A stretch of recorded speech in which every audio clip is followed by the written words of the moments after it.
جناب بزرگ یه سوال قبل حکومت هخامنشیان کیا بودن؟ بسیار سوال خوبی پرسیدی. ببین، قبل حکومت هخامنشیان 3 حکومت بیده. ما حالا یکیشون رو به توضیح میدم، بقیهش بذارم برای بعدن. اولش ایلامیان بودن، یه قوم خفن و پایه بیدن که تو جنوب غرب ایران لونه کرده بیدن، دقیقا همون جایی که الان بهش میگیم خوزستان. اونا حدود 2700 سال قبل از میلاد شروع کردن به خوشگذرونی تو شوش، که میشه گفت یکی از قدیمی ترین و معروف ترین پاتوقای تاریخ بوده.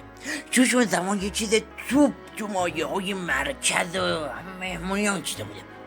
این ایلامی خیلی خوش ذوق بودن، برای خودشون یه خط اختراع کرده بودن به اسم خط میخیال. این خط تابل خوب، البته خطشون یه جوری بود الان اگه بخواد کسی بخونه یا باید خیلی بیتکار باشه یا باید باهوش باشه، یه جوری باشه دیگه باید بتونه بخونه.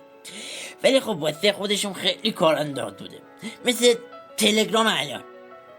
اقتصادشون هم توپ، یه دست کشاورزی میکردن، یه دست با همسایه ها تجارت میکردن. خلاصه ولشون توپ بوده، انگار وسط تاریخ بانک مرکزی زده بودن. اما دنیا همیشه روی خوشه آدم نشون نمیده.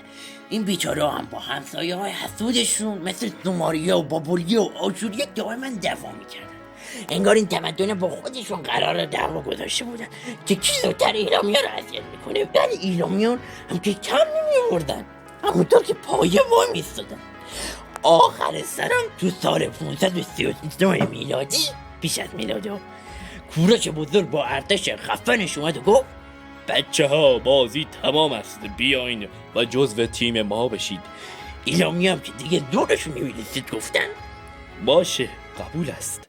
البته که فکر میکنید ایلامیان همینجا کلن گم شدن و سخت در اشتباهی، چون رد پای فرهنگشون هنوز توی تاریخ ایران هست.